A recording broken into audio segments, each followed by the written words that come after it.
I love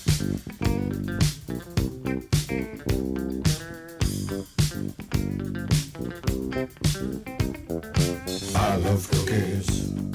I love cookies. I love cookies. I love cookies.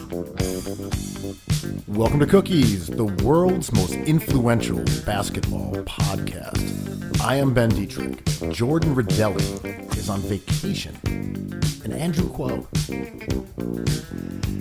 he sort of takes days off. I don't know. Do you take days off, Andrew Kuo? No days off, but a lot of self-maintenance. And today, I'm dressed up as a green alien because it's May the 4th, dude. Oh, right. Star Wars. I got my weird beige-colored robe on, and I'm wearing pointy ears, and I'm Yoda'd out, bro. Do you even Yoda, bro? Hot Yoda. Does the character you pick... I know you hate Star Wars, so I'm egging you on a little bit. But does the character you pick say more about your personality than not? When you say you pick a character, are you talking about... Like dress up to go Comic-Con stuff. Like, let's go to... When I went to see episode 1 in the theaters at the Paris Theater in Midtown, I wore a Yoda mask. Is that weird? Do you find yourself identifying with Yoda? Are you a wise man who speaks in parables? No, I just have RFD and I'm small. Round face disease, and I can't dunk. I can't touch net, man. So you just went with convenience. Oh, yeah. When the you shoe were basically fits. Yoda or RJD2. Or an Ewok. Or an Ewok. Or an Ewok, or like one of those sand guys. Hells yeah. Whatever, like, the Willow Star that little man plays in sci-fi, that's my character. So C-3PO, off limits. Off limits? I'm not that classy. Come on, man. Shaming. I don't have that class, dude. I wish I did. He's made of gold. He has a British-ish accent. Yeah, no, he's far too refined for your bog-like proportions. Not even close. I can't touch that. I mean, this does make me wonder why you frequently want to jump in my backpack and have me carry you around. Yeah, and I'm always making you stack rocks, like at the bar. I'm like, stack those rocks, buddy. You're like, again? My God, this took a terrible, terrible start. I'm sorry. Look, I want to talk about something that I saw on your Twitter feed. You were Not looking the at... interns. No, this was your Twitter feed. Yeah. You were looking at a device which kind of looks like, I don't know, brass knuckles or something. It's a ring, and there's some metal parts, a grating, and it looks like you roll it over what I presume is garlic. At first, when I saw it, I was like, is that cheese? What is he... These are real questions. What is this for? But apparently, via your tweet, you were considering getting it, and it cost $6. What was this space age option that you were considering? It was a garlic masher that I had never quite seen. I've seen like the ones that are cranks, right? You squeeze them, kind of like a weird like a motorcycle handle, like brakes to a bike, and it squeezes the garlic out. And I know that different shapes of garlic do different things when you cook. But recently I've been really interested in like the allicin part of garlic, you know, that weird protective, stinky, garlicky smell that happens when you crush it, which I found out, oddly, it was a self-defense reaction. So if it senses something crushing it or eating it, it emits this powerful, stinky scent to deter the process, but we love it as humans, especially in our tomato sauce. Are you suggesting that there's a different smell if you say slice it? Yes, so there is. So if you crush garlic, it turns, you know what I'm talking, you cook, like there's like that pulpy bruised garlic smell. But when you slice it clean, like in Goodfellas, when they're slicing it with like a razor blade, I mean, it's thin, it might still happen. It doesn't quite form this allicin chemical. And it got me to think, does garlic display fear? Is this because plants do, right? Like when you touch a fern, it closes, or different leaves, or different plants. Oh, they say like you can. There's a electric reaction in plants when they're being cut that is almost similar to fear in animals. I think self-preservation and fear are tightly connected. It might be a stretch to say that the plant is experiencing the emotion of fear, True. but if it's reacting in a way to drive off an attacker and protect itself, same motivation. Yeah. And a lot of gotcha friends that I have that I've run this by are like, but like, what about computers when they lose battery? Is that fear? I'm like, yes, there's an entire genre of storytelling about this called science fiction. It's exactly what's happening. So, as someone who often uses a garlic press, which you're referring to, they're kind of a vice, and the garlic goes in the middle, there's a little grate, you mash them and squeeze them through, and kind of as you said, pulp and sort of, juices, and then the smaller pieces of garlic come through. Like everyone knows what a garlic press is. Is that frowned upon in like the professional kitchen? I always feel like you never see in a cooking video someone use a garlic press. It seems like they always go with like a little paring knife. This is an interesting thing, right? Because there's as we know with the coronavirus, there's cops everywhere. We all have inner cops who have their own inner cops who have their own inner cops. But, I do think there's certain things in the kitchen that people frown upon, like not having French-ish knife skills is frowned upon. Using a garlic press, using sausage instead of like just straight up pork with your own seasoning. There's these shortcuts that I think certain chefs frown upon. I do not care about any of that stuff. So I don't have a garlic press because it gets everywhere and it makes my hands smell. So I just smash it with a cleaver and chop it up and put it aside. I mean, considering how many meals we now cook at home, I can't say how many garlic cloves I go through on a weekly basis. It's so often. So many. It's like, okay, another meal, another 4 cloves need to be cut into usable parts. Easy.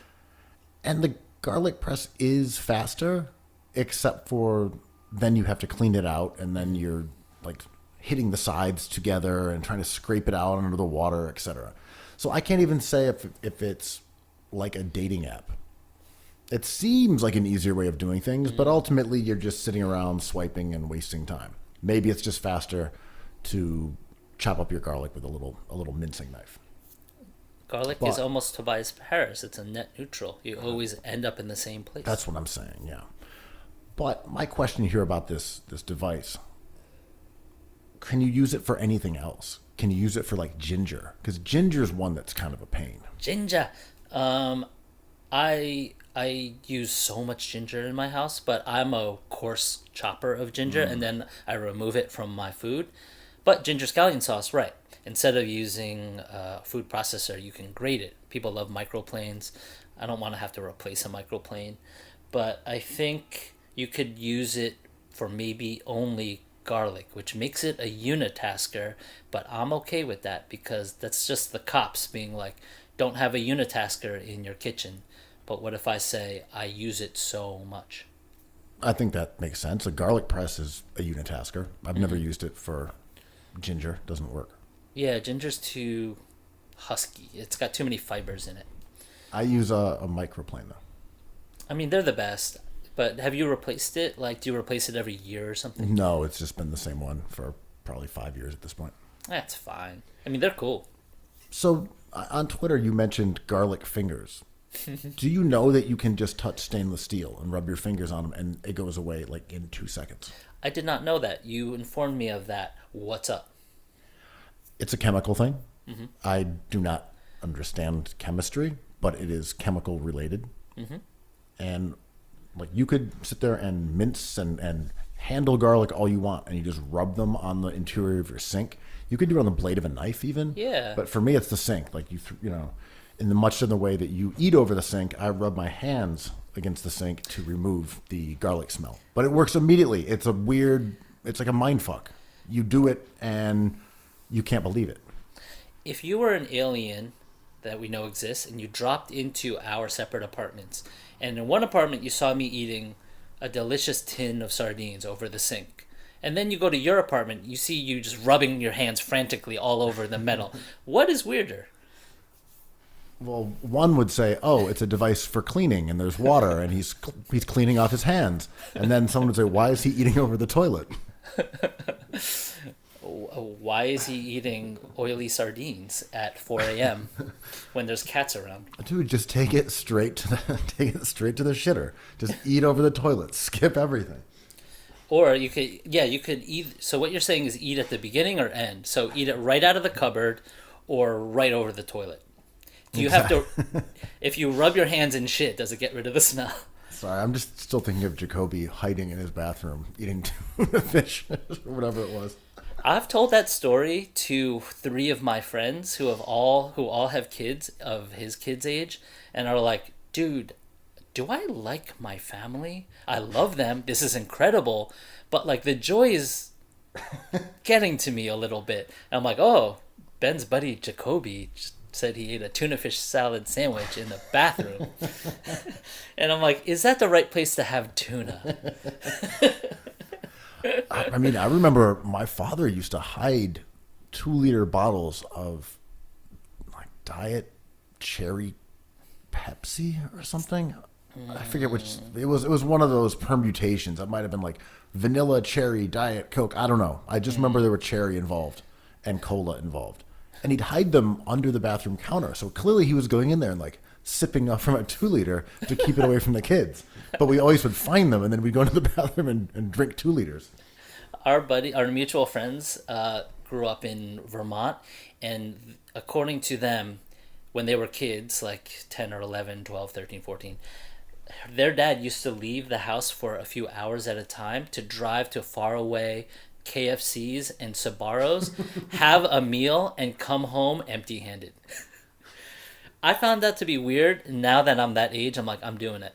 That's exactly what I'm doing. Well, look, where do you find joy? If you left your house to go to a bar and have a couple beers and then come home, no one would begrudge you. Yeah. If you left to go golfing, no one would begrudge you.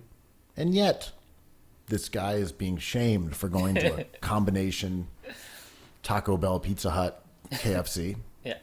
and coming home empty-handed. Yeah. It's his bar. I know. It's his golfing. It's a hobby. It's like Michael Jordan and gambling. It's just an interest. But you can't take blackjack back to your family and have your kids be like, "Oh man, we really enjoy this blackjack. Thank you." No. It's like a bucket of chicken would be the correct thing to do, right? Yeah, but it's also contextual. Even if you could take blackjack home to your family, it's best at 1 a.m. in Atlantic City following a playoff loss. That's when it tastes it the most sweet. Right. When after John Starks dunks the soul out of your body, you run for that blackjack table in Atlantic City. You need some roulette. I mean, yeah, I side with my friends, though. It created a rift between them and their father that still exists. Who spilled the beans? Did he tell them? There was empty wrappers in the car, so there were young boys who were just like, "Where you been? Where you been?" And he was just like, "I went to Sbarro's," and they're like, "Pizza," and he's like, "Yeah, it's in my stomach." Well, it's sloppy. Come on, that's like having condoms in the car when you're happily married. Oh, You can't just have Sbarro's papers in your whip. I know. Did you ever see 6 Feet Under, that show on HBO? I did. You remember the dead dad? They found out that he had another apartment in town, and there was like a TV, a fridge full of beers, and just a couch. I thought that was like one of the coolest ideas for a story. But as I get older, I'm like, sounds kind of sweet. And I'm not talking like just a man cave. it's like he had a different, sad, quieter, depressing life. That he wanted it. It was such a cool idea in that show, but Sneak out to live as a divorcee. yeah, it's like, where have you been all night? It's like eating sardines over a sink in my apartment downtown. It's like, what did Dad do here? It's like, Sabaros.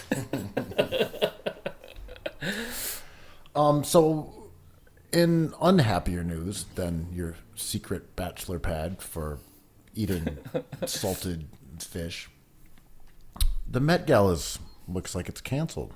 It was supposed to be today. Does this break your streak of not being invited to the Met Gala? It's the new me, baby. Like you were not technically not invited, right? Yo, if no invites went out, then I'm the same. Gigi Hadid is just like one of us. That's not what I'm getting saying. invited to the Met Gala. I love the Met Gala. I love watching people get ready for it. I love Twitter when it's happening. I love seeing what people are wearing. It's awesome, and we have a lot of like friends who help out with like clothing and styling. I don't know. I'm into it. I'm sad it's not around. I've never attended the Met Gala. I've covered the after party for it a couple times. Oh, that's right. Some of those after parties are quite fun because you get an odd collection of notable people from different walks of life in the same room. Mm-hmm. And I'm trying to think of examples of this, and I don't even remember the specifics other than it's like, look, it's 2 Chainz. He's here. And then over there is like an actress, and over there is a Hadid, and it's all in up and down, or the boom boom room or something like that. Yeah. So they're always kind of fun parties, but they weren't like my favorite because everyone's like super dressed up, and there's like paparazzi everywhere, they're jammed. But I don't know. I think the Met Gala is cool. I think there should be room for frivolous bullshit, and it is the peak of that. It's all about style and aesthetics and bullshit, and that's art. Mm-hmm. Fashion is art, and in a non-functional way. And to say we don't need that, we can all just wear overalls. Like, nah, this is art, That's and awesome. there needs to be arbiters of that, even if we disagree with them. Yeah, or if it's not like, quote unquote reading the room right now. I think all that stuff is exciting to me, and it's cool and it's funny, and a lot of it is boring, and we all have our favorite personalities and celebrities, but I don't know, bring it on, and it's room for jokes and a room for ideas. And it got me to I've been thinking about Quibi quite a bit, oddly, because I guess it launched now a month ago. And it did not take our social media lives by storm, like I'm sure Katzenberg was hoping for. And it got me to thinking, because I've been so into YouTube, and the stars on YouTube who get like millions of views are just like kind of normal people with families, and they kind of talk with like FaceTime vibes a little bit, and they're really engaging and interesting, the good ones. And there's no way celebrity culture is not going to change, right? Like, I think Jennifer Lopez is going to have to figure out a way to connect with us if she cares about still being a celebrity, because the opportunity to stand on the steps of the Metropolitan Museum wearing something amazing isn't there anymore. For sure. The trappings of fame have changed. And, the overused phrase that everyone says of reading the room is that you can't necessarily show off your wealth right now at a time when huge swaths of the American public are without jobs and desperate and hiding in their houses, and be like, here I am with A-Rod in my massive backyard without getting some blowback. You can't be on your yacht saying, my thoughts are with the world as I gaze at this sunset. Like, you just can't do that without anticipating some negative feedback. And it also comes in, well, if you can't make movies and you can't play sports, why do we care about you right now? Yeah. Like, okay, we like you. We know who DeMar DeRozan is, but do I care about DeMar DeRozan on TikTok? That's not what I care about DeMar DeRozan. I care about him because he, Corey Brewer, Josh Smith, and Michael Jordan are 3-point brothers, if you will. Nice. But, you know, like, unless you are offering something different and you're known for sports, movies, singing, like, otherwise, now you're just a rich person on someone's feed. Yeah. And I think, like, cannot stress this enough, and we've been talking about it. This is going to be an accelerant. And I think the people I love who are in between, who talk to us via YouTube and even Twitter and Instagram Live, who are like, who use basic technology, who don't have the production value of, say, a Katzenberg at Quibi. Katzenberg and A-Rod and J-Lo are coming for that middle ground, and they're going to absorb that so quickly, it's going to make our head spin. Where I love watching my guys travel on TV and talk about different parts of the world who are not necessarily famous for anything else. Now, if we get like DeMar DeRozan doing that, I'm like, I might tune into DeRozan here, you know? Like, it's hard to tell.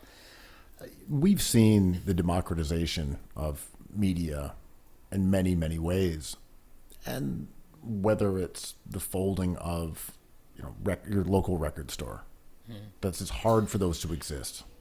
And now everything is MP3s. Then it's like, why do you even need a music studio? Do it with your laptop and a synthesizer and a mic at home. And we've just seen this sort of tearing apart of those industries that had a lot of components. Well, they had infrastructure, and now it doesn't exist. Oh, you had a record label. You had all these offices. You did all, you know, you had a huge promotions team, etc. No, we don't need that. Doesn't matter. Just goes online, and whoever plays it, plays it. And we've seen this happen with, you know, the print media. It's folded, it's changed. And the nature of celebrity, I think, is also eroding in that same way, where being a movie star does not necessarily have the same cachet today that it might have been when you were propped up by this entire ecosystem that I've just described. Now it's like, well, are you funny and good? Can you entertain me with just a camera phone? Or are you a moron? Like, are you a dumbass? Right. And I think we see this sometimes where a celebrity will talk on their phone and say stuff that is inane. And you're like, excuse me? Stop talking, man. Right. And, you know, it comes for everybody eventually. And this, we'll get into The Last Dance in a minute, but it made me think of a powerful person who has enough money and influence to control the narrative of the thing that they're making, whether that be a documentary or fucking Mission Impossible, and Tom Cruise just having his mitts in the script, in the storytelling, in the imagery, in his stunts.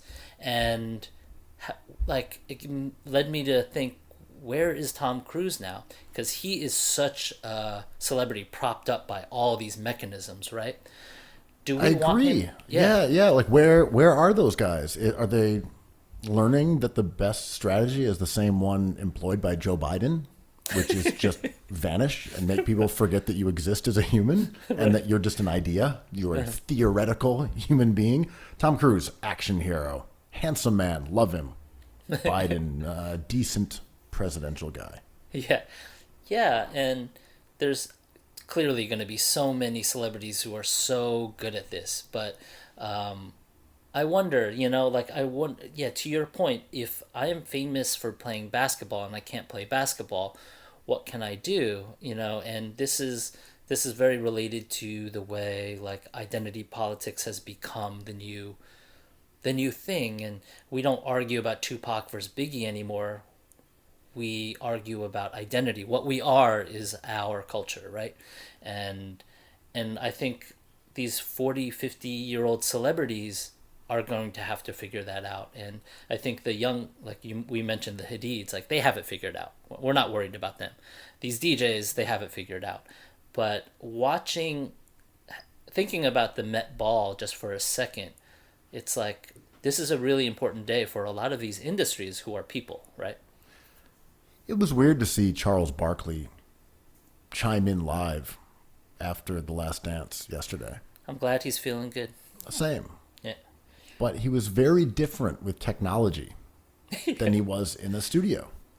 Right, right. Stumbling over words. I mean, maybe he'd been drinking. I'm not making any accusations. Hey. No judgment at all. He was at home. But the distance that technology creates versus him being comfortable in a studio with guys that he has worked with for decades versus him trying to navigate a live phone call, or I guess it was live, over, whatever they were using, Zoom or FaceTime, while trying to formulate his thoughts. You saw in like real time a generational divide where he couldn't do it. Right. He had trouble putting sentences together and being engaging in a way that he does not have when he's on air. Mm-hmm. And like, no disrespect. I'm saying it was kind of noticeable though. Oh yeah. It was a different version of him once tech got involved. Yeah, it's interesting you mentioned that because I believe you were talking about when he goes on with Scott Van Pelt after The Last Dance on SportsCenter, but he was a talking head in the documentary, and it was a very, very different presentation of Charles Barkley. And you're right, it may have a lot to do with technology and the kind of contextualizing of his talent and what he does, A lot of me thinks that the hubris in me is calling this an effect of our time, but this may be just like getting older in general in the world. I think it's about technology, but that might be a little too not self-aware of me, right? This may just be a thing that happens that isn't unique to me. You see the unfamiliarity that older people have with something like FaceTime. They automatically start tilting their view so their face is at the very bottom of it, and you're kind of looking up their nostrils, and you see the ceiling above your mother's head, and it's the same way a 5-year-old can just get on a phone and just kind of flip through it. Yeah. They intuitively get it because it's been with them. It's not a restructuring of their brain circuitry to think with a computer and restructure like, this is how I act with a person, but now it's a screen. My, cousins, nephews, who are young, they have been looking into FaceTimes since they were born. Yeah. Like literally since they were born. And it's also the effect of, I do believe humans get smarter because they go through more things. It could be the effect of the greatest skill that older people have, which is, I don't care. It's like, why can't you use this FaceTime right? It's like, it's because I just don't care. I'm like, there's some wisdom there too that I could learn from. And I'm finding, not to get real for a second, I'm finding that with my fashion sense. Like when I heard J. Crew was closing down, I was like, no, I love everything in there. It's just too easy. Am I going to have to try harder to get my clothes now? Because I buy a lot of my clothes from J. Crew, dude. J. Crew, I think, unreasonably hated upon as sort of white privilege incarnate. Yeah. Like preppy stuff. Man, they just make staples. Yeah, I like that. It's fine. Okay, it's a merino sweater. It's a pair of slacks. Yeah. They're fine. It's khakis. Whatever. They're a deeply inoffensive brand. So they announced today that they're about to file for bankruptcy, which sounds worse than it is, but it was not a surprise to anybody, whether you are a casual shopper for clothes or someone in the biz. Like, I don't think anyone's shocked that J. Crew is having money problems. And they've been in business and very successful for a long time. And they've gone through a lot of designers to a lot of success, or maybe not so much, but their brand is strong. J. Crew brand is strong. There's a lot to unpack here, but I want to start off just talking about the fashion itself. I like, if you choose correctly, there's a lot of good stuff in there. And I used to go in a lot and find deals that were like 60% off stuff. I love that place. I think there is something to be said for companies like J. Crew or like Brooks Brothers. Yeah. The sort of, they are clearly more geared towards preppies or yuppies, but they do make Americana. They are staples. And I think that's the kind of stuff that you can have as like the backbone of a wardrobe. Yeah. You know? But I do think also it's just generational. The people who used to be navigating towards that, maybe they just go to Uniqlo now. Oh my God. So Uniqlo wiped the earth. It scorched the fashion retail earth, right? One of my buddies owns a chain of stores like for Zoomers. And I was like, well, what are you going to do about Uniqlo? This was like 6 years ago. And he's like, nothing. They're going to take over and render me obsolete. I'm like, how does that make you feel? It's like mixed because I love Uniqlo. I'm a collector. I collect all the important pieces, you know? And I put them into storage because it's such a cool thing, but I am not long for this world with my old way of doing business. They are tough. They make stuff that is on trend without being obnoxiously so, without getting dated immediately. It's affordable. It comes in accessible colors, and it's reliable. Yeah. If you go there, you can spend a small amount of money comparatively and come back with a wardrobe. Mm-hmm. Like they are a beast in that way.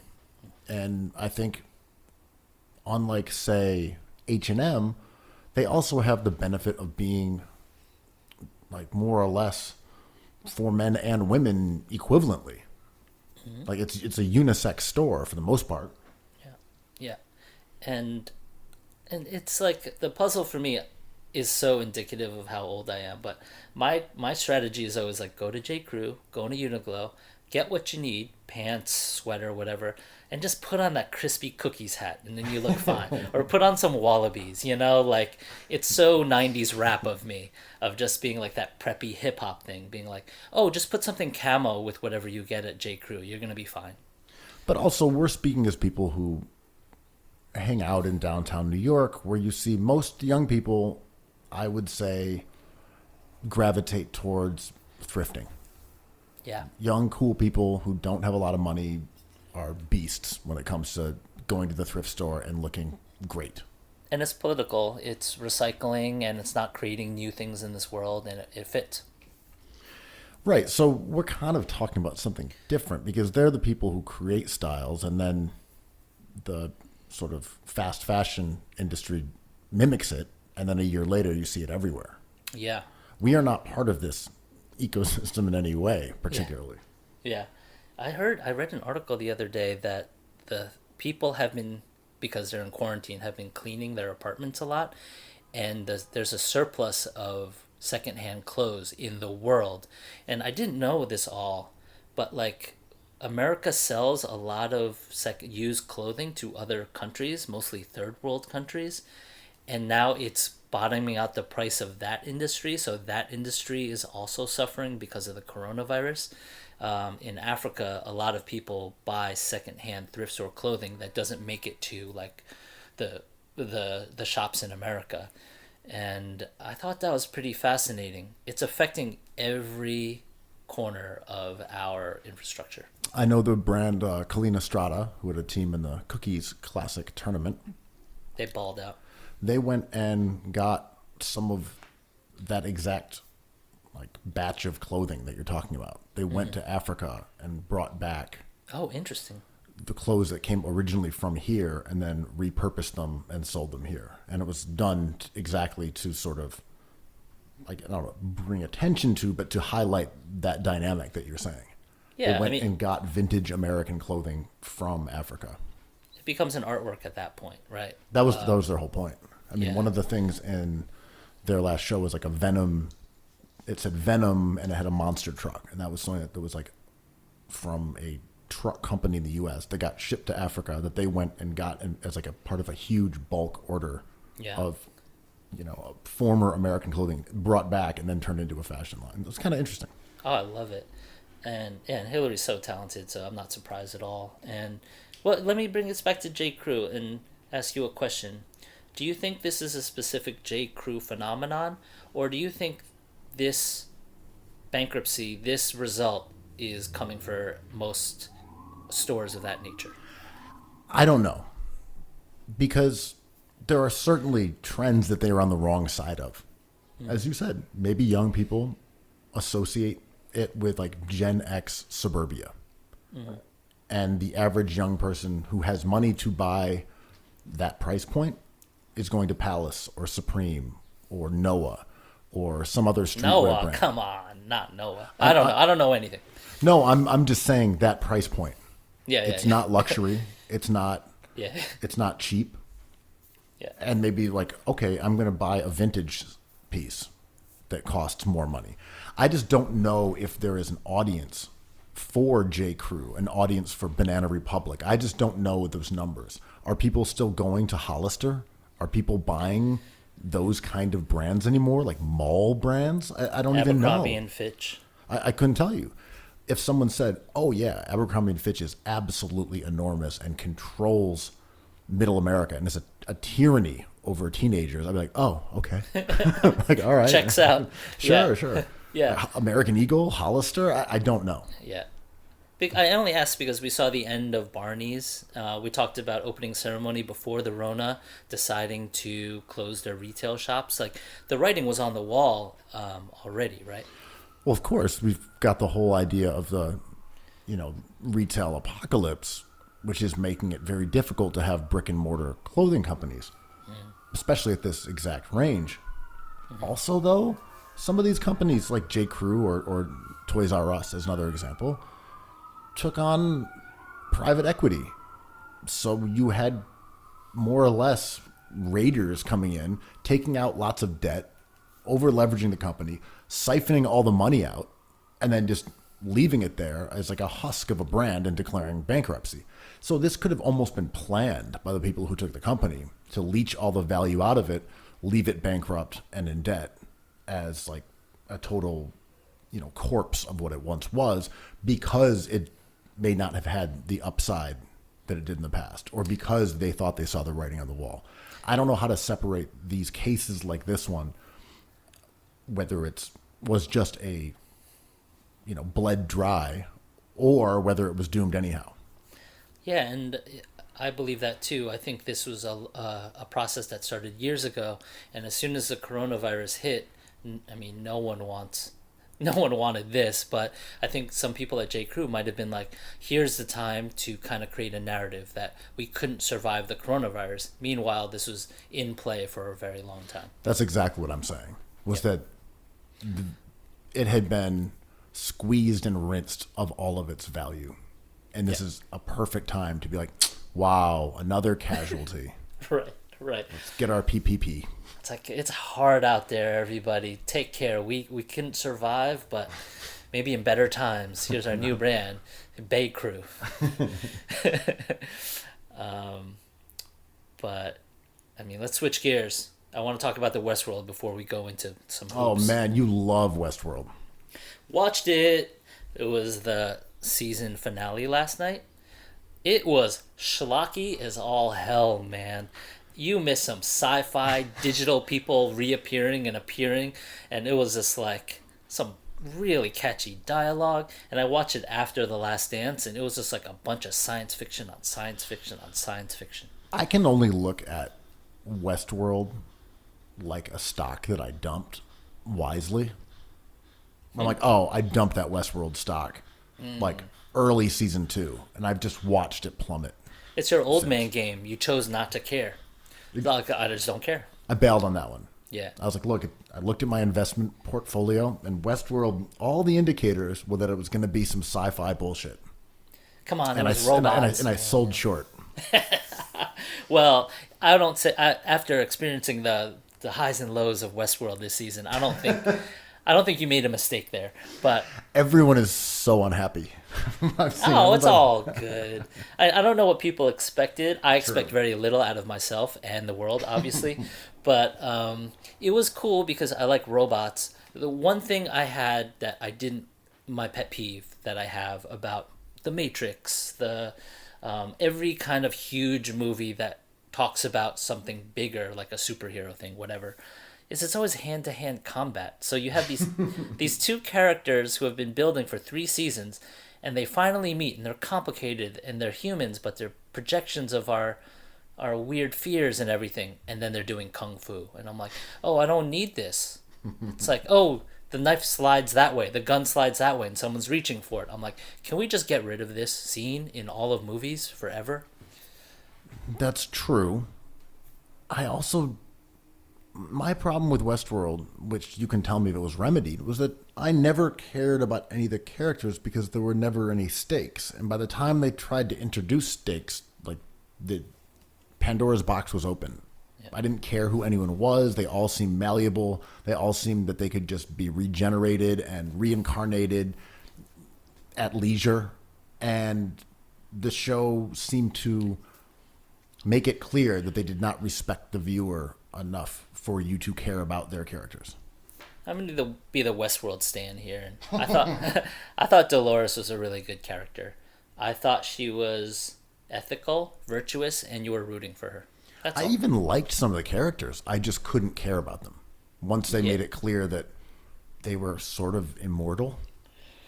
I mean, I was really upset with Game of Thrones about that, being like, he's dead. Okay, he's alive. I'm like, okay, now I don't care about anything. Yeah, that's true. But Westworld is interesting in its schlockiness, where it's just like the Man in Black ×5, whatever. Here's a spaceship now, you know, and here's Aaron Paul brooding about something. Is he a robot? Who the fuck knows? No spoilers, you know. And it was kind of just like a joy of just a mess. It was just like watching a loose ball in basketball just like scatter everybody on the floor. It was kind of that kind of joy. Or like the Malice in the Palace, where there was no rhyme or reason anywhere. Everyone was just like throwing punches and sliding on the floor. I get it. If you've decided that this is not going to make sense, you're not going to actually care, then you're just going to sit back and say, do your worst, Westworld. I'm so thirsty for production value right now. I'll take it, because this might be the last big budget thing we see. Because I agree. It looks beautiful. Yeah, it's cool, and we will be starved of this look, I think. I rewatched Triple Frontier with your boy Affleck. We talked about it when it came out, and I rewatched it. It's like I just thirst for like movie stars and production value. Ooh, make that explosion bigger. Yeah. Ooh, I love to see it. Make Affleck brood more. Make him study more numbers and charts. I watched Out of Sight the other day and loved it. Soderbergh's interesting. Absolutely loved it. What a fantastic movie. What made you psyched 20 years later? I saw it 20 years ago, 18 years ago, a long time ago. And I thought it was good. Something about the economy of language yet being witty felt very different from the sort of hyper wordy witticisms that you find, or the very silent sort of like drive aesthetic. It was witty, and the conversation was smart, but it wasn't over the top. It wasn't overwritten. It wasn't, I don't know. It wasn't like the offspring of West Wing, where right, or like Sorkin. or Deadpool, where everything is. Like, I mean, you're literally talking about like the effects of Aaron Sorkin, right? Yeah, and like Elmore Leonard is the master. Mm-hmm. He's the best at writing dialogue. We all know that, and its terseness and its meaning and its sharpness and its wittiness without being over the top is his hallmark. That's what he does the best. So I really love the language, and the sparks between Clooney and J-Lo were flying. I mean, they were at the height of their powers. Maybe J-Lo was a bit later, post Geely, but Kloondog was hitting his stride there, right? I mean, you know, that Netflix show, Too Hot to Handle, which I watched a few episodes of. Listen to you. I was like, I'll get into this. We'll talk about it on the cookies. Then we never did, so I squandered my life. But the pretense was that we've put the hottest people on the planet on an island and they can't bone. This was the hottest people on the planet. You had Kloondog and J-Lo. They were the hottest. And for a long time in that movie, they couldn't bone either. And Pam Grier, right? No, she's not in that movie. Out of Sight. I'm getting confused. My bad. You're thinking of Jackie Brown. I am thinking of Jackie Brown. Another great movie. Yeah, that was very, very good too. But no, go back and watch Out of Sight. I have trouble with Soderbergh, though. I find him almost unwatchable because of your point earlier with Westworld. I do not care about any of his characters because his movies are done so quickly. And, he's a big proponent of like doing stuff on an iPhone now. I think he just did a movie that way. And he's really into technology and making fast, quick movies after his experience with going through Oceans 11, 12, and 13. And I have trouble with them because I just don't care about anyone. Like that movie Haywire, kind of interesting on paper. It just felt like a side piece project he put together.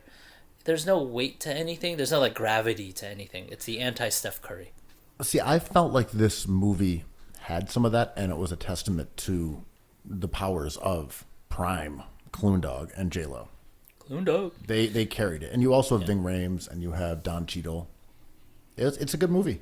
I really enjoyed it more than I did at the time.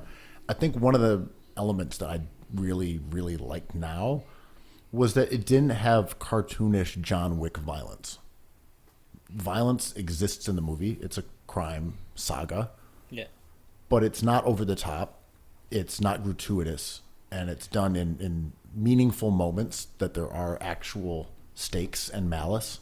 And it's not, here comes Keanu, and he walks out of the building and there's 50 people dead behind him. Yeah. There's like that. I really am very tired of that John Wick nihilistic body count style movie. I kind of hate it.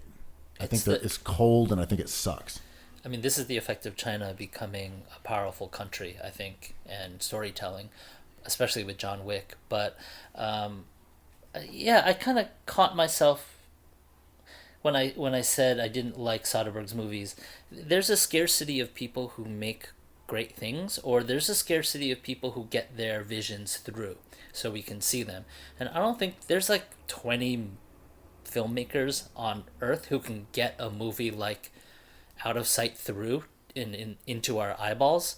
And Soderbergh is an artist, and he doesn't dabble, right? Like Verhoeven, Michael Bay, they have a vision and they stick to it. So when you go into a Soderbergh movie, you already know. It started with Sex, Lies, and Videotape. He was a visionary in that sense. So I'm being too harsh because he's an artist with a way to do it. And I see, it's like, why isn't this a movie where I care about a character? I'm like, maybe I don't care about his characters, and that's fine. But just to the point I was making before, I forget the name of the movie, The Tower. What was the one where it's like the cops start at the beginning and they fight their way up and they just slay insurmountable. That Hong Kong movie? Yeah. Yeah. And I remember seeing that being like, no, seeing it and liking it. And the first John Wick and liking it. And the one with, what was it, Taken. Same, liking it. But Liam after Neeson a while. Is fascinating. And those were enjoyable, pulpy movies. I just think we leaned that direction. I got sick of them. I got sick of relentless carnage. Not because I got soft. Yeah. It just got boring. Yes. It just got dull to me. Yeah, and that's what I really, really enjoyed about Uncut Gems. That violence was used sparingly, and that menace is as effective as watching 20 people get shot in the head. Yeah. And that was why I couldn't watch The Hunters for that same reason. But yeah, right. Uncut Gems did a great job. Like, I talked about this way back then, but someone getting punched in the face. If you've been punched in the face, it's traumatic, and they captured that. That getting punched in the face is traumatic. I mean, Uncut Gems is a masterpiece, and I think that I agree with you. But that's a really high bar. I watched The Lighthouse, talking about A24. That Defoe Pattinson movie, and it's very arty in the '90s Jim Jarmusch way. It's like noirish, and there's these two people fighting each other, and are they even real? Who's real? Is this a hallucination? It was like, Albert Camus, whatever, And I found myself as exhausted with that I was with a John Wick. And I don't know what the answer is, but I think the answer is the space I find in YouTube and watching these people make these singular snippets of their lives and presenting it. I really think that's the future, man. It really gets straight to my brain a little bit. I haven't seen The Lighthouse. It sounds a bit like the sort of Dom DeLillo, what was the book he did? Like Great Jones plays. Like The Man in a Room or Two Men in a Room. That sort of prototype for the tension. It could be solitude. It could be two people. But that idea of... It's a tradition, yeah. Yeah, totally. So I didn't see it, but I kind of felt that was the genre, which it sounds like it was. It was pretty good, but, to me, the response to John Wick, I thought was an art house, and it may be not even that, It may be something different. I don't know. We'll see. But I think, if this coronavirus is an accelerant, we're going to see an answer really fast. There's going to be so much of a man in the room genre foisted upon us. That's all we've gotten. Can they make... all man in a room? Fuck. Can they do the Joe Exotic story just with a tiger and Nicolas Cage in one room? Okay, it's Joe Exotic, but he's in the cell already. Right. I mean, that was a Joseph Boys performance, right? Where he was just in a cell in a gallery with a coyote, which is incredible. Dude, this is all we're going to get going forward. I know. Okay, Parasite 2, it's just about the dude in the basement. Yeah. Oh, wait. That's too much of a spoiler, right? What was that amazing Was that too much of a spoiler, or do we all know that by now? Parasite 2? Yeah, I talked about the guy in the basement. More Parasites? No, I mean, Parasite came out, a year ago? Okay, fine. We're keeping that in. Sorry if you haven't watched it yet. Come on, old news. Yeah, true. Once something is won Best Picture, spoilers are allowed. Yeah, I think so. What was that movie I'm thinking about? That Lars von Trier movie with Nicole Kidman. That was a play. That was done all on a set. Dogma. That movie was the best movie I've ever seen, and I cannot watch that again ever. But that's a way to do it. I think he did it in a closed set. And, all the buildings were just taped off, and the neighborhood was just taped off, so none of it actually existed. Well, I've got some good news for you. If you're looking for content, we can just make documentaries. Footage from the past of our old lives, stitched together maybe with some narration, maybe some talking heads in a room, maybe a last dance. What? We have now reached episodes 5 and 6. Huge. Of The Last Dance, the Michael Jordan story as told by Michael Jordan. And we got 2 good episodes, I think, last night, which was Sunday. Mm-hmm. I thought they were good episodes in terms of topics. We got what we wanted? We had one that dealt with his lack of activism and political stances. Another one was about his hobby, his pastime of gambling. And we also had the New York's legendary Knicks teams made their cameo in there. And you had Charles Barkley. It was a lot of interesting topics that I like. Yo, Kobe Bryant. Kobe was in there. Didn't really have a lot in there, but he was in there. We were promised the Kobe episode. We got the John Paxson episode. So I don't know which of these topics to start with, but I kind of just want to talk about the Knicks a little bit. Oh, is that a team that's in the NBA? It was a team in the NBA. So before we get into the MJ hagiography, the New York Knicks, led by Patrick Ewing, with Oakley, Xavier McDaniel, John Starks, your man Hubert Davis. He was good. Those Knicks teams were really good.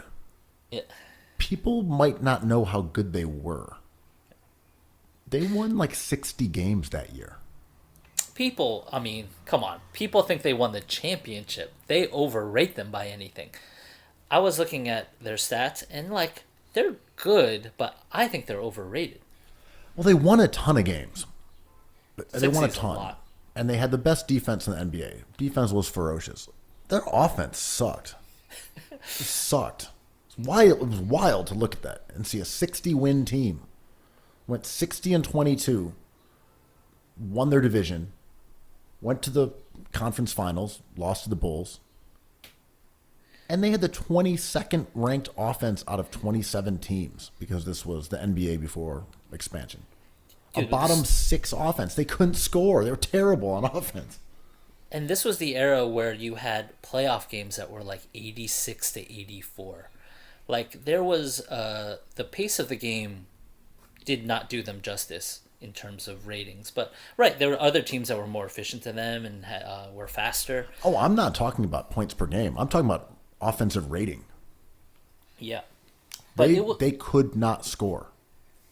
it was just Ewing posting constantly, kicking out to Starks, kicking it back to Ewing and drawing a foul. Ewing was a beast, by the way. That dude is not appreciated. Not at all. And that was why I was trying to get around to. Because you go back and you look at top-ranked defense, we now know the importance of a great defensive player. And we know Ewing was maybe the best defensive player in the league some of those years. He's so good. By like defensive win shares and stuff, he was fantastic. Yeah. Look, there were a lot of really excellent defensive players, especially centers, and that era. You had David Robinsons and Olajuwon, of course. But Ewing was really, really, really good, and the Knicks had the number one defense. And then he was also the only guy responsible for scoring on that team. Dude, it's wild. In the playoffs in 92, he was the only guy doing work. Like, Starks was getting his shots, but it was the Ewing show, man. And they were playing against Horace Grant, Scottie Pippen in the documentary, and Michael Jordan. The fact that they took him to that extent is a testament to Patrick Ewing, man. If they had a couple better guards, that team beats the Bulls, maybe wins 2 championships. I know. Charles Smith was the answer. I mean, I like that signing. And, we always remember Charles Smith for those blown layups, but, he tried. It just, he was smothered, man. Rehashing all that stuff. I don't know if we want to talk about the Knicks or the documentary, because the way they presented the Knicks didn't do that team justice. Yes, go on. Because Ewing was so spectacular, and they were up against it, and certain things didn't work out their way. And they don't discuss the idea of the coin flip enough, I think. And Charles Smith missing those shots helps Jordan because he didn't want it enough, and Jordan clearly wanted it more, but according to Jordan. But that heartbreak wasn't because Charles Smith missed those layups. It's because they lost the coin flip, right? Because any of those layups could have gone in. Any of those shots previously could have gone in. The Knicks were there, and they lost 2-4. The same deal with the Phoenix finals. Jordan gets double teamed. He passes the ball up the court. I forget it was Harper or Pippen or someone drives. They make a pass to the short corner. Someone kicks it out to John Paxson, who's above the break on the left side. Mm-hmm. He's a 44% three-point shooter that season. He's a garlic masher, that unitasker. He knocks down the 3, and they end up winning that game and closing out in 6 on the road against Phoenix. As you said, though, it's a coin toss. He was an elite three-point shooter. He still misses that half the time. Yeah. And that's it. Jordan didn't have anything to do with that. Yeah. And when MJ says, we're going to pack one suit because we're playing one game. Get out of here, man. But that whole thing, he wasn't going to let them lose. Well, it didn't matter. It came down to John Paxson making or missing a 3. It had nothing to do with Jordan at the climactic moment of the game. Paxson drilled it. Right. That doesn't detract from Jordan, but it detracts from the idea that this whole documentary seems to indulge in, which is that the guy who wants it more wins. And Jordan always wants it more. And we've talked about this now several weeks in a row, and how that diminishes how good he was at basketball. Yes. When you say, well, what happened in that game? Well, Jordan wouldn't let us lose. What does that mean? Yeah. What did he do? Yeah. He wouldn't let us lose. Okay, cool. We just saw John Paxson hit the game winner. And then we saw Jordan drive and score when no one help defended on an obscene defensive transition sequence. Okay, Jordan wouldn't let them lose, but he didn't even make the last shot. So what does it mean? I just think there's a distinct lack of love for basketball in some of these finals that we're seeing. It's always a montage of guys shoving each other and getting in each other's faces, as if the combativeness of the era is what made it special, which is, of course, we know part of this Jordan-esque legacy, that it was physical and tough and mean. But it's just a montage of guys shoving and hard fouling. And then it comes out that Jordan just wanted it more, and we see a couple clutch baskets. Build up Barkley, build up Drexler, build up Ewing. Create legendary icons for him to topple instead of saying, couldn't believe they compared me to that fucking bum Clyde Drexler. I had to wash his ass. And you're like, okay, so that finals didn't mean anything then. I mean, because Drexler was shown to be inferior to you, so he wasn't even a tough rival. I got on Twitter. I got a little Twitter rant after watching that, and I detailed exactly what I thought was wrong, and not in a spiteful or angry way, but like, what is wrong with this? Because Michael Jordan deserves better. He was too good and too interesting to have this as his story. His story's yet to be written because this is not it. And to your point, I was thinking, the miscalculation with Michael Jordan and this documentary is they think we care about Michael Jordan singularly. We care about basketball and we care about Michael Jordan. So when he gets through Clyde Drexler, Drexler passes through the screen. It's like, and then I won one. I'm like, that's Clyde Drexler. Tell me about him. He's one of the best players of all time. And if you don't create an opponent, if you don't create a Joker, you have no Batman. I'm sorry. But if you don't have Hillary Clinton, you don't have Trump, and vice versa. You need something. And this documentary assumes that we are already infatuated with Jordan and we know enough that they could take us on this emotional retelling of it. What they need to do is set it up like a video game. It's like I got through the first boss, the second boss, and it's a upwards climb because age is a really tough thing for an athlete. So even though he defeats some of his greatest opponents early in his career, the challenge is greatened because he's becoming older. And I thought that's what The Last Dance was going to be about. But they keep on talking about Phil Jackson threatening to retire as The Last Dance. I'm like, no, this is a metaphor. What are you guys doing? It's just very frustrating. I do find the Westworldian use of multiple timelines a bit of a disservice in that I get why they did it. But it also makes the championships that he accumulated seem less important. Right. And I wish that we got to see why Clyde Drexler was gnarly. And I wish we got to see more than Jordan just hitting a couple threes and shrugging. Right. So, like, to me, the best clips are, the one of Jordan screwing around with the head of security at the United Center. Like, that was that's endearing. what I wanted. That was great, And I wish they had given us more of the stars of the past, and that would have elevated him to say he had to get through Drexler and Portland. They were good. And it happened they did that. They fleshed out the Pistons, but they didn't bother with Portland. They didn't really do it with the Knicks too much. It was a little bit. They didn't do it with the Suns very much. I just feel like the Barkley-Jordan dynamic is interesting. I know we're dealing with time constraints, but if you got 10 episodes, I think you do have quite a bit of time. I just wish they showed more than and then Jordan hit a shot and he went off. Yeah. We still don't know why he was good. We still don't know why he was different from other players. It was never explained. And it's funny how in the 6 hours, Isaiah Thomas comes up repeatedly, yet the simple question of, why do you still hold a grudge against this man? It never comes up. It's just like, he was an asshole and he deserved it. I'm like, someone ask him why he deserved it. Like, someone prod him on this, but it's not going to happen because Jordan's in charge. So the whole premise of this documentary is faulty because Jordan doesn't want to explain himself, but he's creating the story. Same thing we've been saying here is that this is a Jordan propaganda vehicle. Is it effective at that? And I don't know that it is because it's just the same story we've received from Jordan, which has been the default narrative since it occurred. And it's being repackaged for a younger generation with the same exact product and a bunch of, boomer music.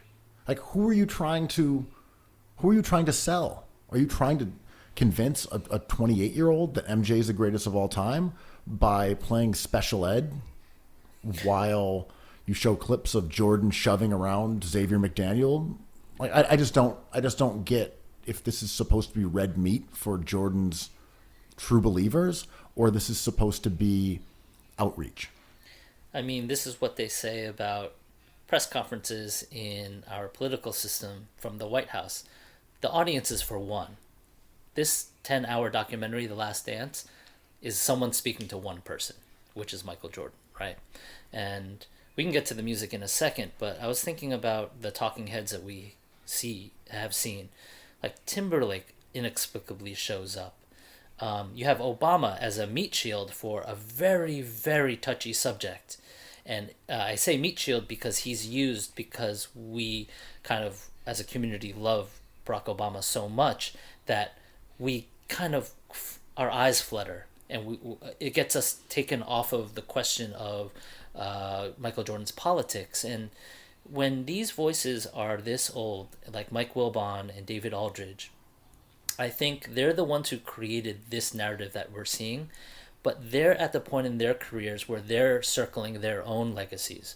So Wilbon is not going to give you anything interesting because he sees him next to Michael Jordan as a witness to this great event. It's also a lack of literal narration, because if you're going to guys who are 50 years old and their legacies are intertwined with Michael Jordan's in a way where to question that is to question their own career and their own contributions to basketball, you kind of need to have interesting voices who are willing to reconsider things, to be descriptive, when everything is like, Jordan wasn't going to let his team lose. Barkley wasn't going to let his team lose that game. Cut to Charles. I wasn't going to let my team lose that game. Yeah. You were not getting to why Charles Barkley was awesome. Oh my God. Charles Barkley was a phenomenal player. You almost need someone interesting to say, well, look, here's the thing about Barkley. He was a fat kid, except that he could jump out of the gym. He'd get ahead. You know, it's like you needed a way to like really break down why Barkley was awesome. He was an antagonist. He was his friend. These are very complicated things. Barkley was at war with the universe, but Michael Jordan's confidant. It's so interesting. But going back to the political part there, that was one of the subjects we were hoping that they would get into. And this was following a large percentage of the show dedicated to the rise of him as an endorsement behemoth. Nike sneakers, Gatorade, I want to be like Mike, and becoming an international icon and an endorsement like God. And it talks about the gubernatorial race between, it was the senatorial race between Jesse Helms, who was a ghoulish cartoon of a racist senator from North Carolina, and David Gant, or Harvey Gant. Sorry, I'm messing this up. And Harvey Gant, who was a black man. And Jordan didn't take a stand. Yeah. And a Democrat. And this is in North Carolina, where Jordan, of course, is from and where he played college ball. And he didn't take a stand. He never endorsed Gant in any way. I don't know if he donated or what, but he did not take a public stand. And people were upset. And Barack Obama says as much, that the former president of the United States was disappointed by Michael Jordan. I don't know how I feel about this part, because I remember that being the case. I remember people being critical of MJ. And his explanation is not particularly convincing. Right. I think he said, I was taken out of context. I didn't really say what I said, but if you can't handle it, then fuck you. And then cuts the commercial. So the specific quote was, Republicans buy shoes too. Yes. And he may have just been cracking jokes and shooting the shit on the team bus, and that's where it was said, and he was like, it was taken out of context, it was a joke. In the past, I think he has claimed that he didn't say it. Yes, he's claimed that he never said it. But now he said it was on the team bus, which I do believe. That does sound like some shit that someone would say on the bus. And Jordan has a very acerbic, cutting sense of humor. Jordan's a dick. Yes, and he's exactly. funny and he's smart. So when Jordan cracks jokes at people, I like that Jordan. I like the one that just roasts people.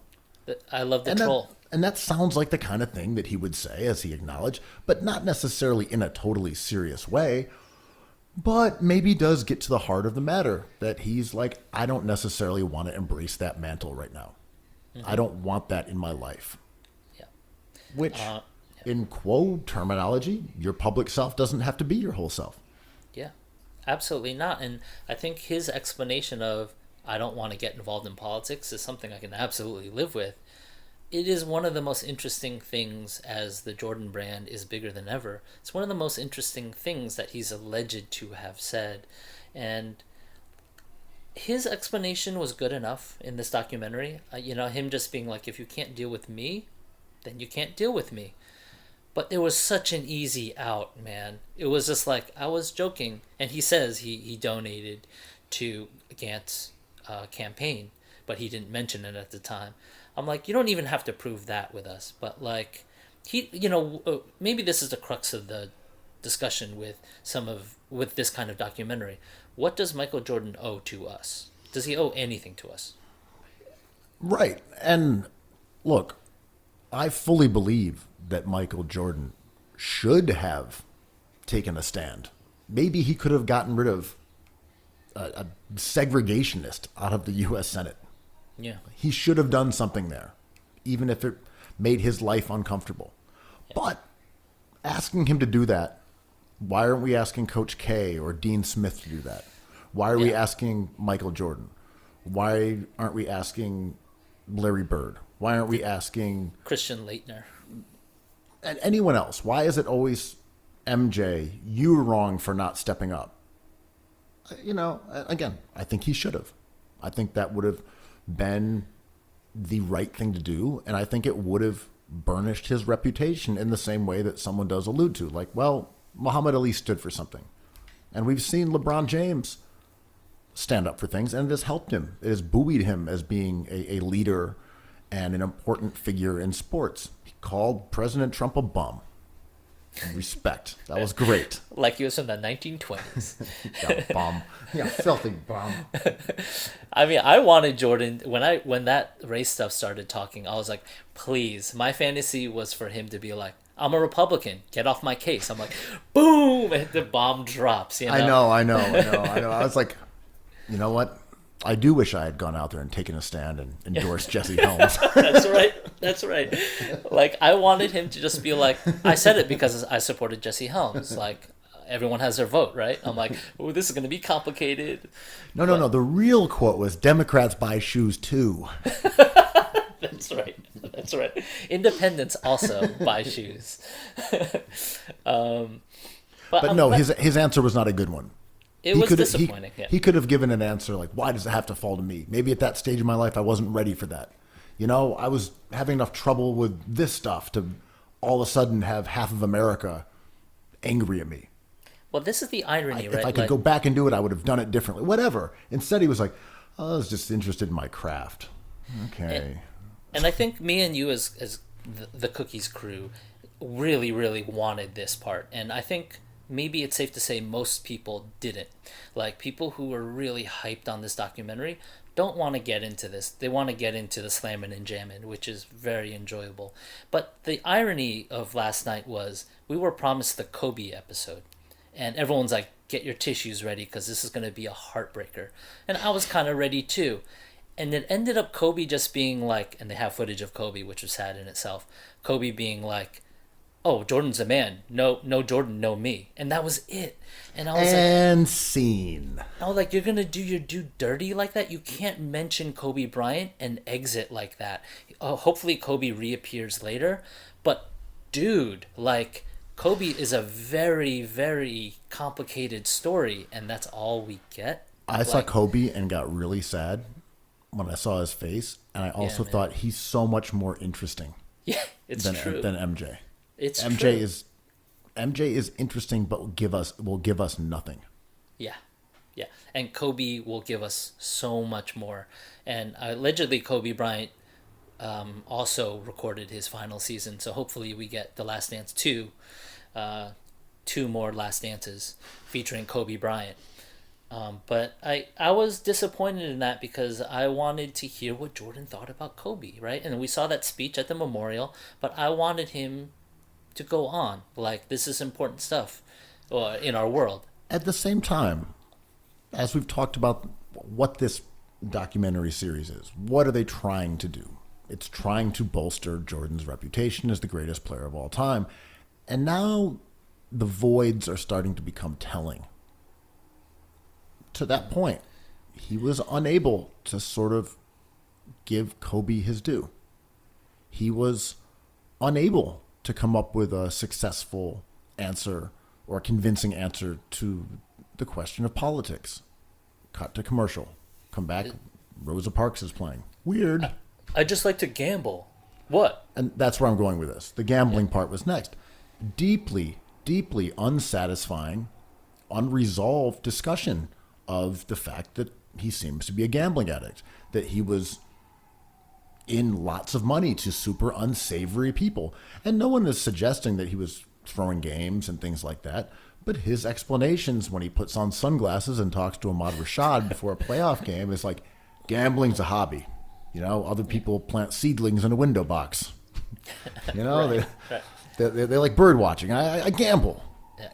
Like completely unconvincing. Yeah. And then it's Right. left kind of a void where he's the victim somehow. And there's a growing sense of dishonesty and unresolved issues over these last 2 episodes. I agree, and I think these last 2 episodes have been the most successful because of that reason. And, you know, me and you want certain things out of these documentaries, but I was excited to hear actually them touching on that. If you're not going to talk about Clyde Drexler, let's hear about the gambling. We got a little bit of that. And to your point, weeks ago, it's like, we never get a why. Like, can we get, like, I'm addicted to gambling, so what? It's like, well, why? It's like, because it's just like planting seeds in your garden. I'm like, no, it isn't. Why do you say that? And like that, it starts to unfold. And Jordan can still do, his legacy even gets better if he explains this stuff, being like, holy cow, like sometimes the idea of chance, and I'm so into the idea of control as a player, and I can control only these few things, but when Paxson takes a shot and he misses it half the time, my mind fixates on this probability, and that's why I gamble. Like, it's so easy. And because Jordan is so unwilling to be honest and to open up and be generous with who he is instead of defensive, the fissures are starting to show in a way that's making this... Derek Fisher. I'm sorry. I'm so sorry. in a way that's making this more effective than he intended on it being and more revealing. For example, when he's doing a commercial and they show him repeating about how hard it is to be Michael Jordan, and he says the line 4 times and it kind of cuts to him, and it's supposed to be like, damn, I guess it is hard being Michael Jordan. That's him reading ad copy that someone else wrote. Right. And him repeating it several times.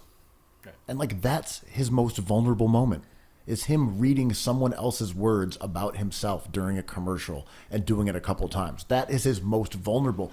And to me, that's great. Yeah, That's this is great. good stuff. That's good stuff. Yeah. Wow, we saw the unvarnished part of Jordan where he was reading ad copy that someone else wrote to make him look vulnerable. Like, that's when we saw him at his most pure. And you're like, that's actually great. This is, yes. And if there's any silver lining to this documentary, which there's many, is this is fascinating. The fact that he still has trouble articulating human feelings is amazing to see. And when this is all over, I'm going to be like, that was great. It was super great. 20 years later, he can't say, yo, man, I was a gambling addict. Yeah. Yeah. It has to be cloaked under. He's just so competitive. He just wants to win all the time. Like, yo, I'm a gambling addict. Yeah. I want him to hear, like, yo, me and Isaiah, that'll never be resolved because it's complicated. I'm like, holy shit. Instead, he's like, oh, he's an asshole. Fuck him. And the camera never lingers on Michael Jordan. Yes, right. He says something and it's definitive and it cuts. It never sits there and waits for him to be like, yes. well, I don't know. Yeah. And then tell you. And when you're first starting to get into journalism, you ask someone a question and then you wait. Yep. That's like 101. How do you do a good interview? You ask someone a question, they give you an answer that you don't like, and you just sit there. And you make it an awkward silence, and then they continue. And this doesn't do that. Yeah. There's never a sense of at least when I can think about it, a sense of wanting to hear more from Jordan other than the canned thing that he said forever. And this is a filmmaking thing, and we were talking about all these. There's only a few filmmakers on Earth. One of the most memorable images in sports in my brain was that Fab Five documentary where Weber walks alone through the corridor after creating that technical foul that lost them the championship. And that was so heartbreaking. And I still remember it in my mind. Nothing was said. There was like little bassy kind of music notes here and there. And it was just him walking in his own, deep in his own thought. And that was overkill in that technique. But it was so successful that I found it to be unforgettable. And this documentary lacks any semblance of that kind of self-introspection. Right, like it doesn't need to cut to someone's hands. Right. It's like my least favorite documentary tactic. A cut to someone's awkward hands as they like touch something as they talk. Yeah. But, you know, overall, we are starting to generate something interesting here, which is a man by himself who won't mention his wife or his kids. He refuses to explain things decades later in a satisfactory way, and then we just move along. He loses those arguments. Yes, he does. He lost the politics argument. He lost the gambling argument. He thinks... He lost the Isaiah argument, too. You know, he thinks that, okay, that's good enough. I got him. You know, okay, now let's move on to how I'm a victim. That the media was mean to me, and I had to stop talking to him for 2 weeks because they kept asking about gambling. Yeah. His defensiveness, it's starting to come out, and then you see him and a kind of bitter, cocky man with his Sincoro sitting in an empty house, refusing to look inwardly, refusing to be introspective or reconsider his actions. I think that's more interesting than he has the right to be. Yeah. He comes alive when he blames other people. I mean, Horace Grant was another victim. Isaiah Thomas on Twitter today was like, yo, where is this? Tony Kukoc is like, I don't know why they hated me so much. It's like, okay, we forgave him. I'm like, you guys created this bullshit dickishness. And like, that's when Jordan comes alive, and that is interesting, right? Oh, for sure. He only seems to exist in a sense of grievance or a perceived threat that needs to be removed or a perceived insult that he needs to prove wrong or rectify, an injustice. Oh, the media, they're so unfair to me because they ask me about my illegal gambling. There's nothing wrong with it. Nothing illegal about the illegal gambling I do. Look, all my illegal gambling is completely illegal. Yeah. Don't ask me about Isaiah. It's like, why not? Because I wouldn't let him on the dream team because of spite. But again, that one, he has acknowledged that he kept Isaiah off the dream team in the past. He did that. He said that he did that. Rod Thorne confirmed it, I believe. Yeah.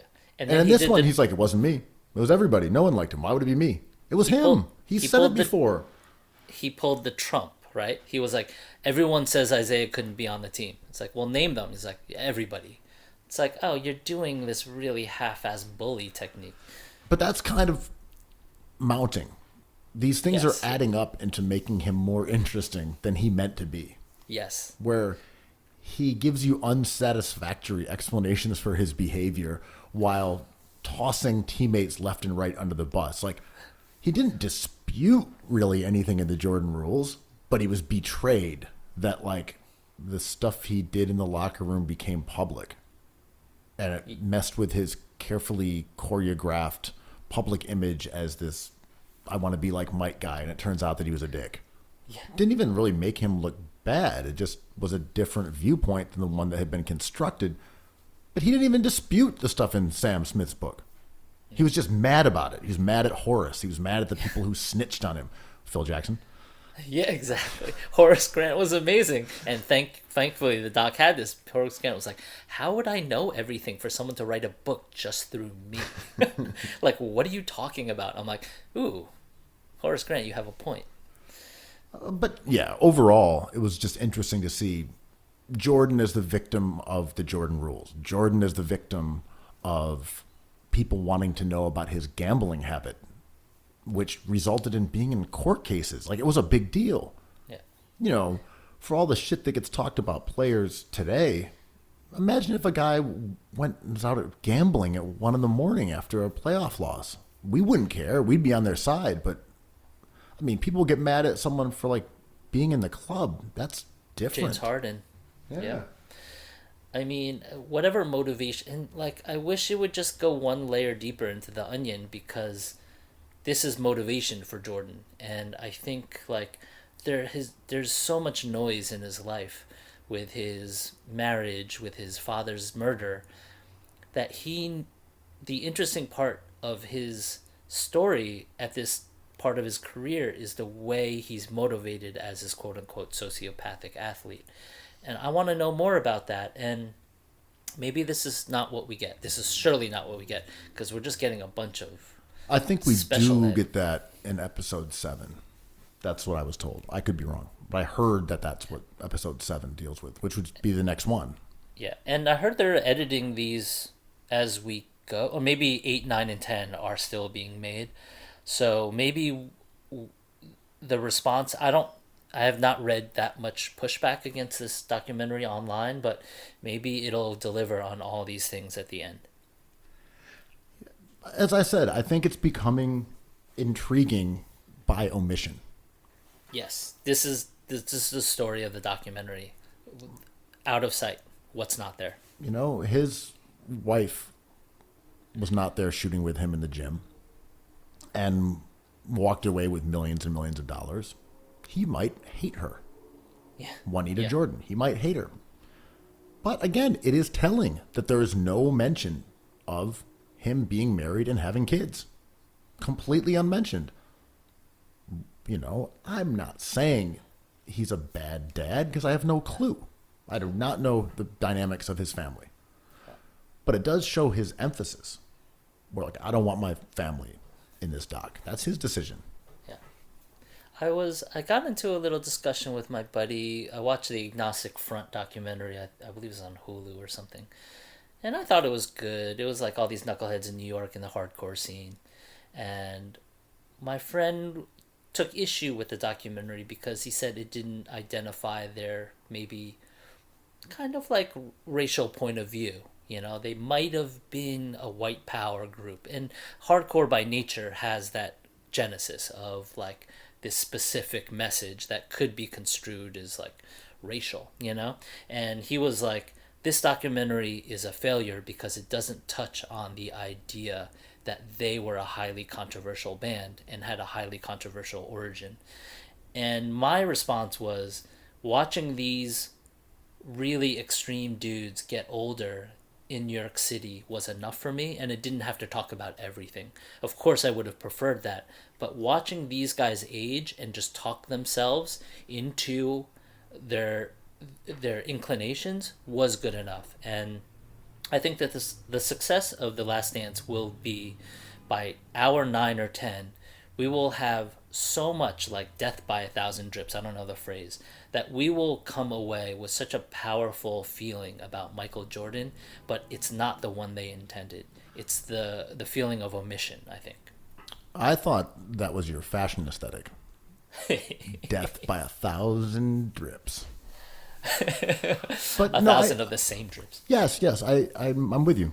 I think it's not that we needed him to mention that he was in Chicago, a segregated city, with Cabrini Green, with gang warfare, with black kids getting shot for Air Jordans, with people dying over starter jackets. Unmentioned. That's an omission. That's an interesting omission.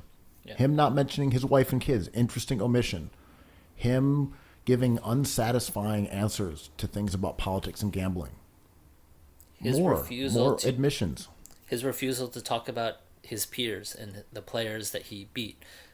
It's a really interesting omission. There are not many times when he compliments his opponents. It would do him such a service because he ends up beating them all. Like, the storytelling would be so simple if he was just like, Larry Bird Patrick Ewing, Charles Barkley, Isaiah Thomas were the best players ever, and I beat them. I mean, he's complimentary about teams like the Pistons, if I remember correctly, or maybe the Knicks, just about them being tough teams and like badass. And they were up and coming. Yeah, yeah, he talks about them physical, they play defense. But in general, there's just a lack of a fleshed out portrayal of his opponents that makes their dismissal less impressive. And there's actually a lack of fleshed out musical choices going on, man. What's up with your boomer playlist over here? Like, does it have to be time sensitive music? And why are we getting like all New York City rap? But it's not time sensitive. Yeah, that's it's what's off, weird to me. right? We got Outkast. But that might have been, I don't know. I can't remember.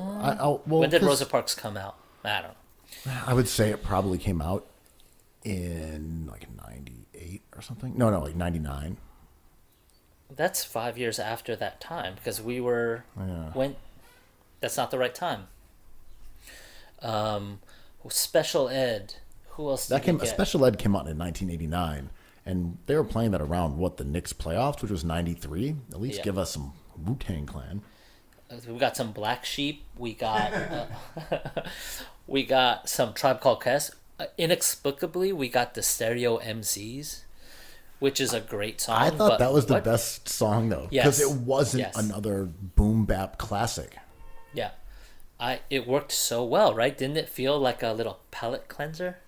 It really did. Rosa Parks came out in 98, so if it was being played during one of the 1998 scenes, it would have been appropriate. I just don't remember. I don't think if we're it up was. to then yet. Well, if it was from the current season, right, then it's 1998. The Last Dance is 1998. Right. I mean, I guess it works that way, but it was right after the race talk, right? But I can't remember what they'd cut back to because the timelines are all over the place. Right. But overall, though, I don't know. Jordan didn't like rap. So tying him to rap music, it's not particularly honest. So it's like, does it work?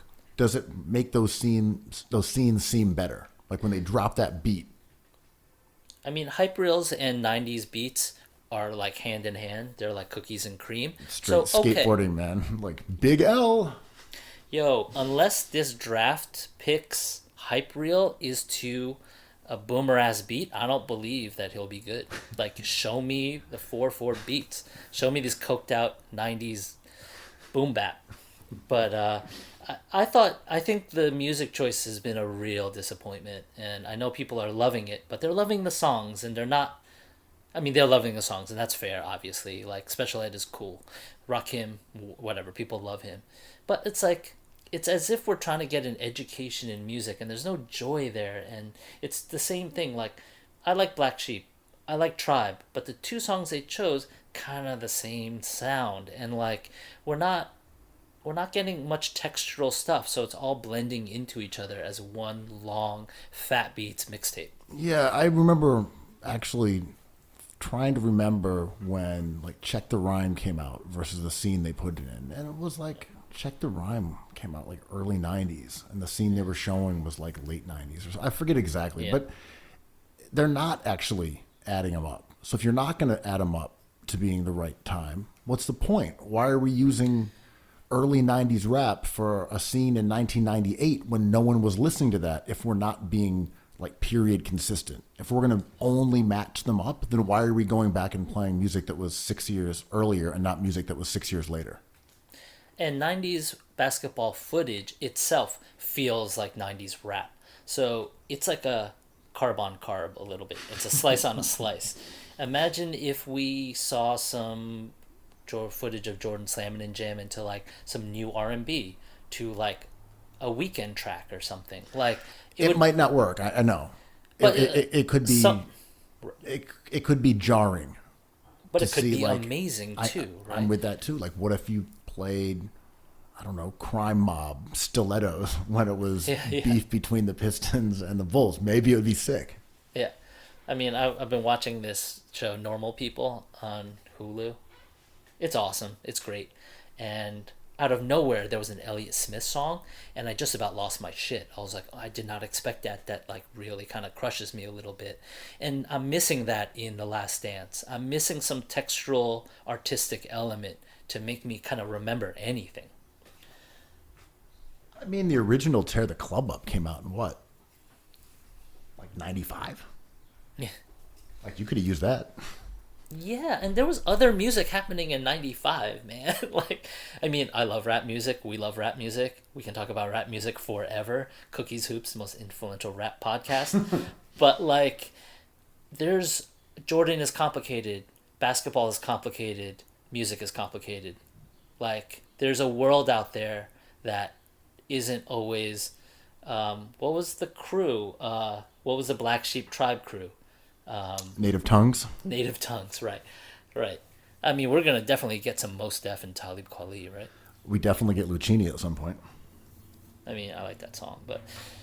I mean, come on. I'm still beefing over the no Chicago house music thing. It could have been really cool to see some highlights over some of those filthy beats. That's not a noisy car. Was that a car? New York City. Maybe it's a motorcycle. I don't know. But, I think if you'd played some, like, hardcore music, some punk music, that was 90s. Yeah. You could have played that during beef between the Knicks and the Bulls, and it would have been really effective. I just think if you had stuck to your credo of time-specific music, even keeping that as, like, your structure, you could have gotten a little more in the weeds. Oh my God, some KMFDM, some Big Black, like Chicago, awesome 90s music, right? I think was Skinny Puppy from That's what I'm saying. You could have gotten gnarly with it. I mean, it was out there. I think Ministry was from Chicago. Like, I know this is the New York Knicks documentary with all these eventual new metal, the birth of new metal, but still, like, we mentioned it when we first saw the first 2 or 3 or 4 episodes, but now people are like, the real winner is the soundtrack. I'm like, oh, I think I'm super out of touch, because this music, I love the songs, but like, it is a weakness of the documentary, I think. I mean, Smooth the Hustler.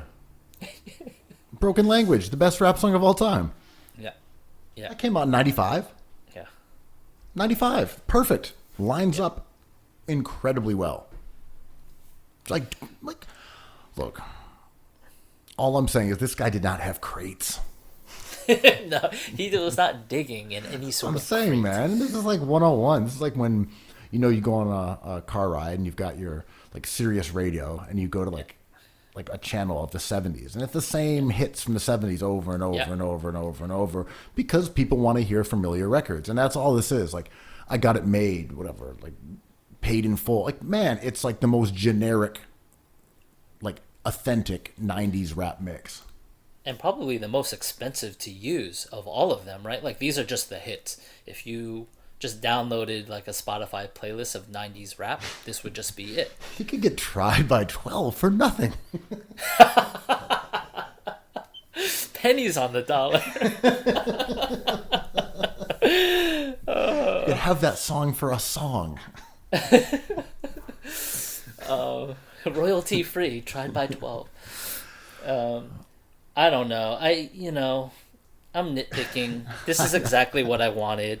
Like, it's kind of a joy to see this boomer-ass documentary. No, same. And I just don't want it confused. We sit here and complain about this stuff because what do we talk about? Michael Wilbon being like, no one from this era can dominate the 80s and 90s. I'm not like, I'm mad that he said that. It's incredible. We love this shit. We love this shit. Cookies! Cookies!